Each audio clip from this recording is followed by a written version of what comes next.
Have you ever heard the statement, water wears away the stone? Water wears away the stone. The book of Job chapter 14 verse 19 states that water is just really insignificant in force.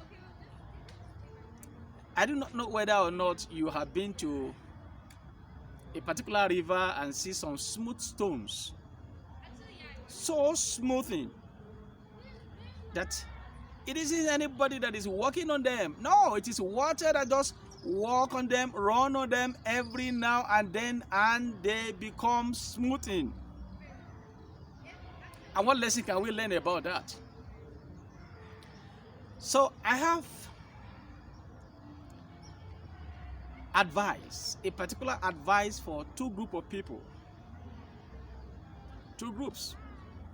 One, the mature singles. Two, the already married. Information.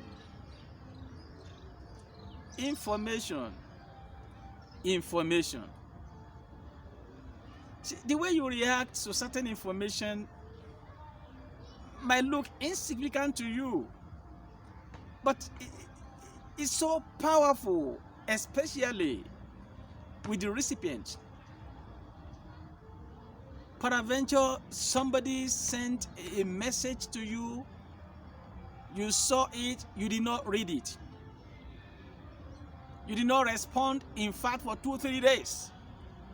What does that tell about you? You don't value the person. That is the understanding that person will have. And he or she could equally ask, is it that you did not attend to other people's message? Are you saying that since 3 days ago, 4 days ago, 5 days ago, you have never responded to any message from any other person? The answer is that no.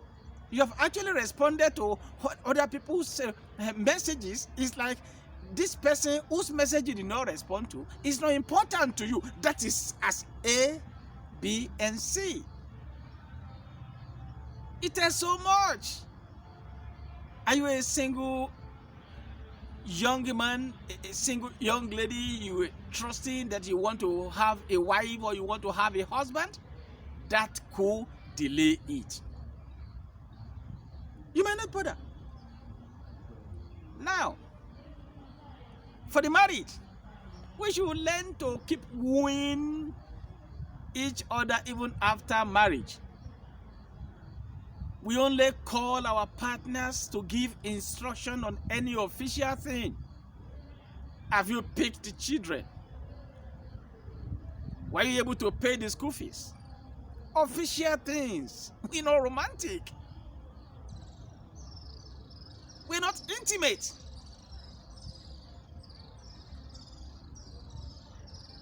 While I said that it could hinder the mature singles not to have a wife or a husband on time,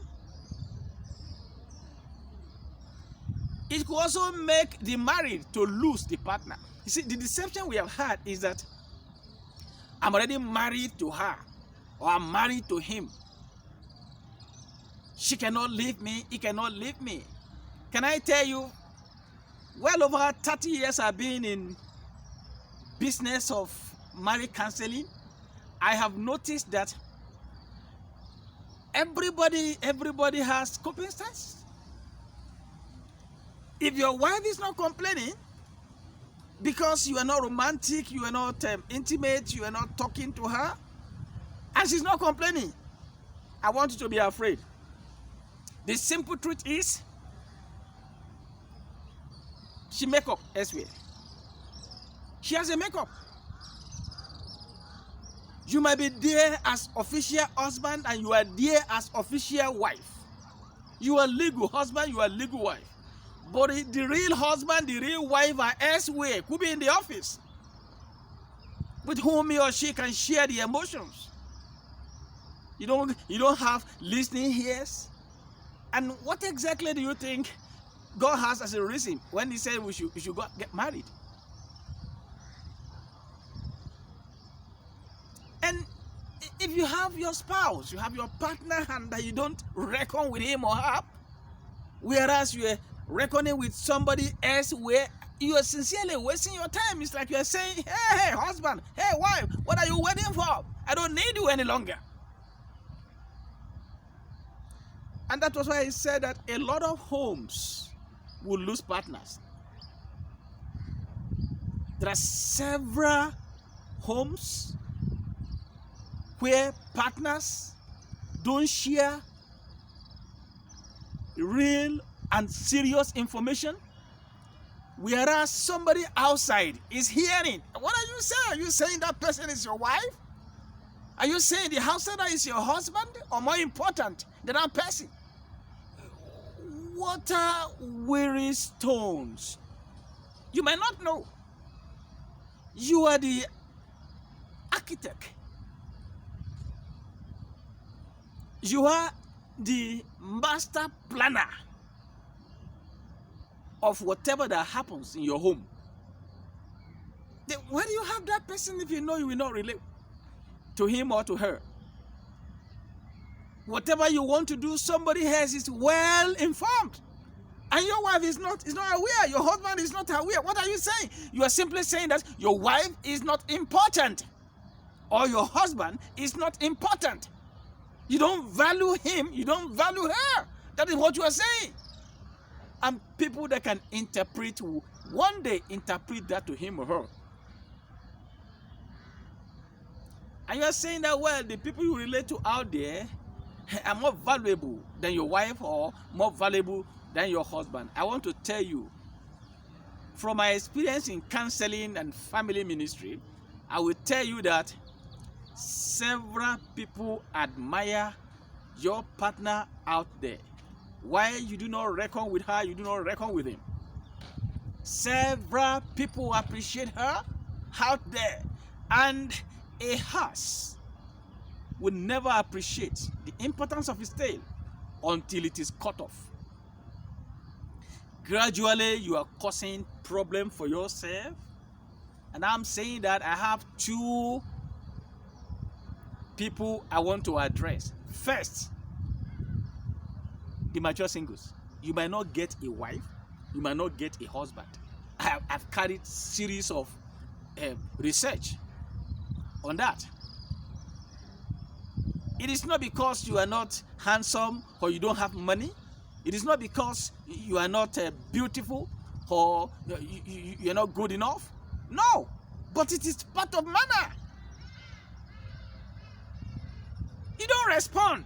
You just treat that person as if it's not. Several ladies told me that people that have money, that have cars, that gave them car keys, they rejected because they don't value them. They disrespect them. By the time they chat with them, they will not respond. And they are chatting with someone else. 2 days. So I'm sorry, I'm so busy. Busy to the extent that you could not attend to somebody with whom you want to spend the rest of your life.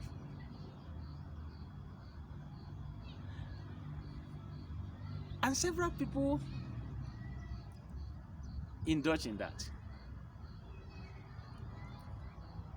Are you a single brother? Please, relate well. Respond. You have time for everybody. If somebody gives you a call, please, if you are not there or you are very busy, as soon as you are done, return the calls.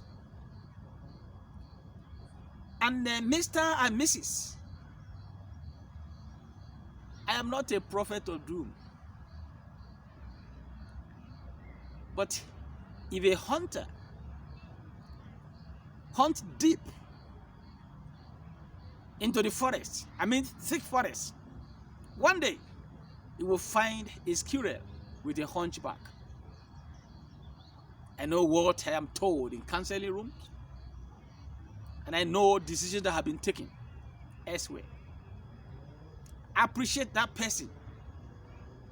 By the time you have lost him or you have lost her, you now know how important he or she is. Respond. Communicate. You have time to communicate with every other person. You communicate with your customer, your client. You communicate with your siblings. Why is it difficult to communicate with your partner? I know why it is difficult. You already got her. You already got him. There's no need to woo him again. There's no need to woo her again. It has meant that there's nothing in her to value. So you don't value anything in her or in him. And because you do not value him or her, one day somebody might pick on him or her and appreciate him or her. And that is what I want you to avoid.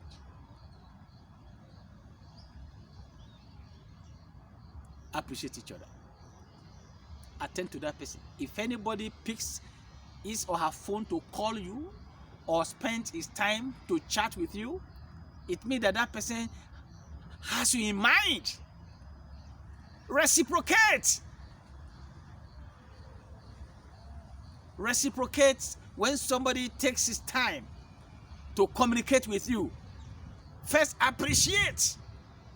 Even if you have grudges with that person, appreciate because the person took a step to communicate with you. Don't ignore. As far back as 1986, a particular lady told a suitor, I cannot go with you. Why?